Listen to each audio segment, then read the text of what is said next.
ദേശീയപാതയിൽ നിയന്ത്രണത്തിലിളവ്. CSI പള്ളിക്ക് സമീപം പാത വൺവേ ആയി തുറന്നു. മഴ മുന്നറിയിപ്പിൽ മാറ്റം വന്നതോടെയാണ് ഇതുവഴിയുള്ള ഗതാഗതം വൺവേ ആയി പുനഃസ്ഥാപിച്ചത്. എന്നാൽ അപകട ഭീഷണി ഒഴിഞ്ഞിട്ടില്ല. മണ്ണിടിഞ്ഞ് റോഡിന്റെ പകുതിയിലേറെ മൂടിയ നിലയിലാണ്.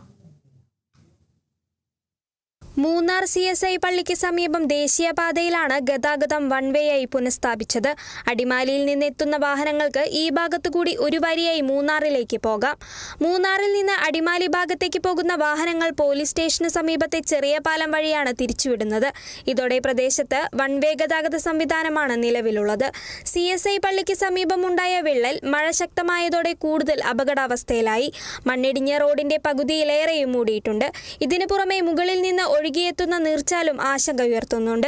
അപകട സാധ്യത കണക്കിലെടുത്ത് ഇവിടെ വാഹനങ്ങൾ നിർത്തുന്നതിനും പാർക്ക് ചെയ്യുന്നതിനും നിയന്ത്രണമുണ്ട്. മുന്നറിയിപ്പ് ബോർഡുകളും സ്ഥാപിച്ചിട്ടുണ്ട്. മഴ പൂർണ്ണമായി മാറിയാൽ മണ്ണും മറ്റ് അവശിഷ്ടങ്ങളും നീക്കം ചെയ്ത് ഗതാഗതം പൂർണ്ണമായി പുനഃസ്ഥാപിക്കാനാണ് നീക്കം.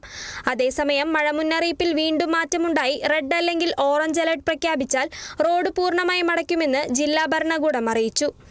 Kerala vision news, Idukki.